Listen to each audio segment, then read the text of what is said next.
Hello, everybody. This is AK. I'm back. So this is going to be a short video to say that what I promised last week has been delivered. Right. So I did a recording with the fifth person last week, and the video is out.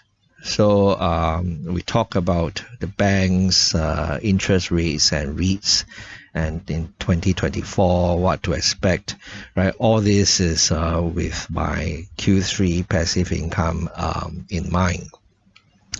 So if you're interested to watch a video like this, I'm leaving the link to in the description box below to that video, so you can go and watch it. It's about half an hour long.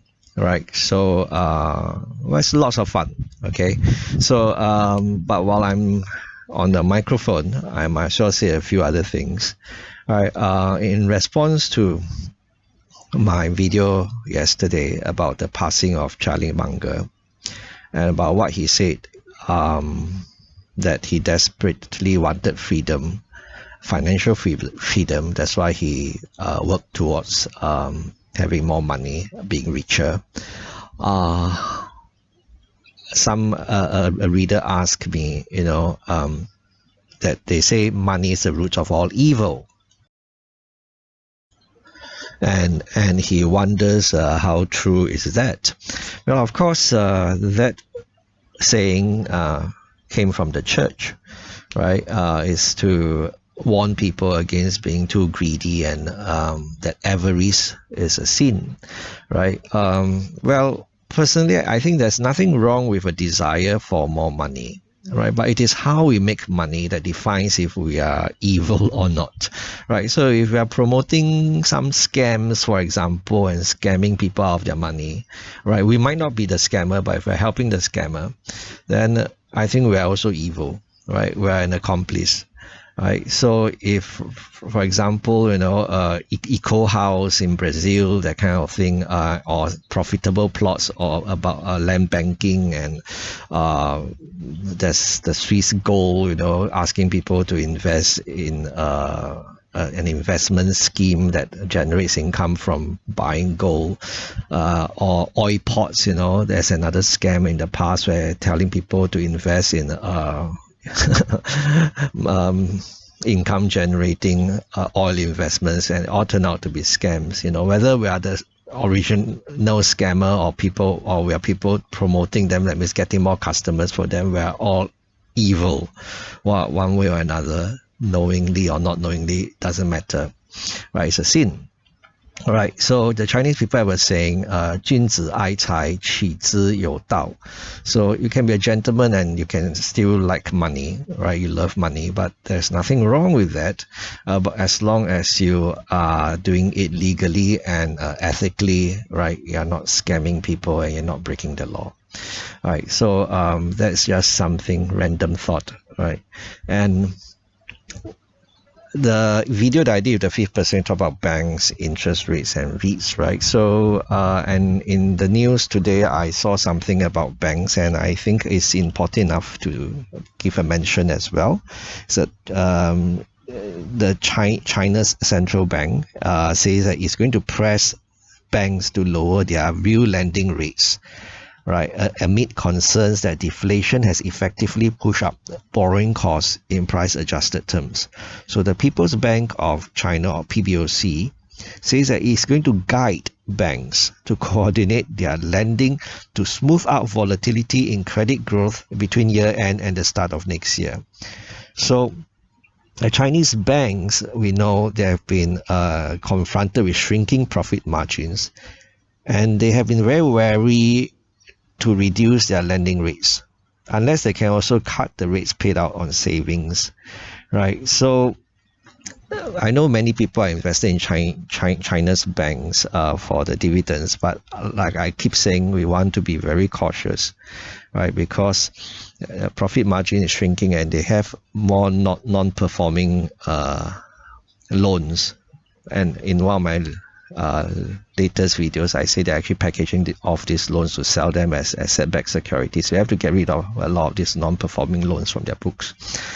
right? So just be cautious if we are invested. If I were to invest in China's banks for the dividends, I'll keep the position relatively small, right? But I won't do it. I don't see any point in taking on that kind of risk in order to get a bit more in the dividends. Right. So, and there's banks, and think about REITs. Right. There's also news about Manulife US REITs and how they are planning to revitalize. That's their word, revitalize the REIT. Right. Of course, they will choose some euphemistic words to describe what they are doing. In my opinion, it's not a revitalization of the REIT. It's more like a rescue of the REIT, because the REIT is dying. Right, you revitalize something if something is just chugging along, plodding along, and it's not doing very much, and you want to inject some vitality, so it becomes more vibrant. It's not dying; it's just boring. You just want to revitalize. That's revitalization. But what Manulife US REIT, I think they're trying to do is to rescue the REIT. Because it's on the brink of death, right? So they're going to sell assets, and they're going to get a loan from the sponsor. So that's 2 points. Number one, when you want to sell the assets in today's environment, I think it has to be some kind of a fire sale. So if you see, I want to invest in Manulife US REIT because it's so cheap, it's NAV, it's such a big discount to NAV. And I've said before, we have to ask whether the NAV is still valid, or is it believable in today's environment, right? And I say that if the best test is for them to try to sell their assets and see what kind of price they could fetch, right? And I think in today's environment, it's probably going to be a fire sale, right? The book value, I don't think it will hold water, right? That's about divestment of assets, but if they have to sell, they have to sell to keep the REIT afloat. The second thing about getting a sponsor loan, of course, they got the REIT into this hot water in the first place, and now they're going to give a loan to the REIT, so to rescue the REIT. I think it's something that they should do, especially now when interest rates are so high. Getting a loan from the banks would be very expensive. But it's not only that.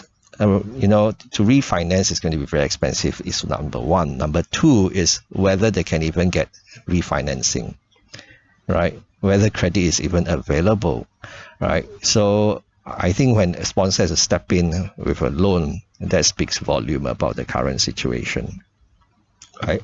So I say I wouldn't touch Manulife US REIT with 5 feet pole many times, many months ago, and I'm still of the opinion, especially when they are going to halt distributions until end of 2025.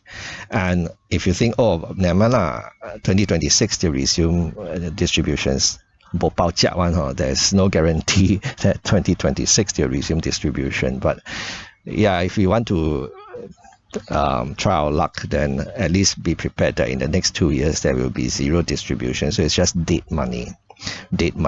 Right? So that's all for this video. If AK can talk to himself, so can you. Bye bye.